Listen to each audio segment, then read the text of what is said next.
Consistency होती क्या है? Repeatable damage you can do every day. यानी कि भाई मैं कितना है, जो भी मेरा सक्सेस रेट है उसको मुझे इंक्रीज करना है, सिस्टम को मॉडिफाई करना है, लेकिन सबसे इंपॉर्टेंट चीज़ क्या है, मुझे इंटेंसिटी पे काम नहीं करना, तो मुझे एग्जॉस्ट नहीं करना। बहुत बार होगा कि आपको कभी काम करते इतना मजा आएगा, आप कहोगे और कर लेते हैं। अपने आप को रोकना कभी कभी बहुत हार्ड होता है, अपने आप को बैठाने से। कई बार क्या होता है, बैठाना तो बहुत हार्ड है, लेकिन लेट्स से बैठना तुम सीख गए, फिर क्या होता है भाई, अपने को रोकना नहीं आता क्योंकि आपको मजा आने लग गया, आपका काम हो रहा है। बहुत सारे लोगों के साथ ये प्रॉब्लम होती है, अपने आप को हटाना नहीं सीखते। कंसिस्टेंसी मतलब है कि आपको आता है कब, इवन तो मजा आ रहा है नहीं भाई, जहां बेल बजी नौकरी खत्म, स्कूल खत्म, अगर 1.5 घंटा कुछ सेट किया किसी चीज़ को करने में, सोचता है बहुत मजा आ गया तुम्हें, हाँ भाड़ में गया, जहां खत्म हुआ। तुम्हें सिस्टम पे फोकस रहना है। कंसिस्टेंसी है तुम्हें यही चीज़, तुम्हें कल वापस बैठो, तुम इंटेंसिटी पे जहां आ गए कि मजा आ रहा है, तो एक दिन जिस दिन मजा नहीं आएगा उस दिन तो बैठोगे नहीं, तुमने तहस नहस कर दिया। तुम्हें अपने ब्रेन को ट्रेन करना है कि मैं मजे के लिए काम नहीं कर रहा हूं, मैं काम कर रहा हूं सिस्टम के लिए, रिगार्डलेस की मजा आए या फिर उस दिन मजा ना आए। कुछ दिन होंगे जिस दिन मजा आएगा, कुछ दिन होगा जिस दिन मजा नहीं आएगा, लेकिन मैं मजे के बेसिस पे नहीं बैठ सकता, क्योंकि अगर 8 दिन मजा नहीं आया तो मैं क्या करूंगा, मैं छोड़ दूंगा। अरे यार आज मजा नहीं आ रहा, कल करते हैं, पिल गया, अरे आज ही कुछ फील नहीं आ रहा, थोड़ा दिमाग में मूड नहीं जम रहा यार, सुबह थोड़ा सा गलत उठे थे यार, कल करते हैं।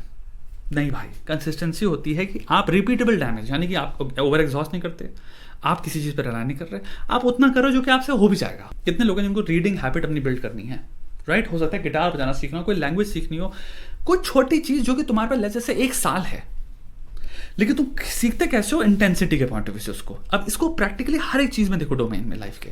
यार मेरे को मन करता है साइंटिफिक आर्टिकल्स पढ़ने का, तुम उठते हो पढ़ना, एक दिन 3 घंटे पढ़ डालते हो, फिर उसके बाद 4 साल से पढ़ा ही नहीं कुछ। नहीं, अगर तुम सिस्टम में असाइन कर पाओ और कहो भाई मैं सिर्फ 40 मिनट्स लैंग्वेज सीखूंगा। अब अर्जेंसी आ गई, अर्जेंसी अगर ज़्यादा है, 6 महीने में सीखनी है तो डेली कर दिया। अर्जेंसी अगर कोई है नहीं, शौकिया सीख रहे हैं, तो बहन की आंख, 2 दिन में एक बार 40 मिनट बैठेंगे, काफ़ी है। 2 दिन बैठ, चल तुम इंडेफिनेटली बैठ रहे हो, तुम्हारा सिस्टम सेट हो गया, तुम देखो 6 महीने में या 1 साल में तुम कंसिडरेबली सीख चुके होगे उस लैंग्वेज को ज़्यादा, क्योंकि तुम हर 2 दिन में बैठते हो सीखने के लिए, तो तुम भूल ही नहीं रहे हो चीज़ें, तो तुम्हारा ग्रोथ एक्चुअल में लर्निंग का यूं जाएगा। स्पेस लर्निंग कर रहे हो तुम, अबे सब कुछ कर रहे हो तुम, जो साइंटिफिकली होता है। गिटार सीखना है भाई, हाँ शौकिया है, अरे ठीक है डाल दो भाई 1 घंटा ऑल्टरनेट डेज पे। कोई भी चीज़ जो तुम स्टार्ट करोगे सीखना, वो इतना ज़्यादा डिस्करेजिंग होगी, क्योंकि इतना गंदा होगा स्टार्टिंग में, उंगलियां दर्द हो रही होंगी, गंदा सा बज रहा होगा गिटार, तुम्हारा मजा नहीं आएगा। बट तुम उस चीज़ को भी जहाँ 4 महीने के लिए एक सिस्टम की वजह से कर गए, 4 महीने बाद तुम एक्चुअली में गाने बजा रहे होगे, तब तुम्हें दिखेगा भाई system works, intensity doesn't work. I don't have to rely on motivation, the motivation sufficient motivation उतनी होनी चाहिए कि I want to do this.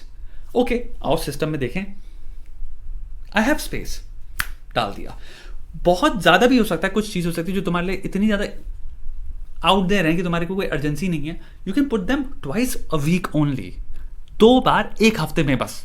कोई भी एक फ्राइडे को डाल दिया और एक चीज़ डाल दी चलो मंडे को, बस तभी करते हैं, वो भी कर सकते हो। सिस्टम में बस पुट करना है तुम्हें, लॉजिकल ब्रेन को। ओके, नेक्स्ट पे आते हैं भाई।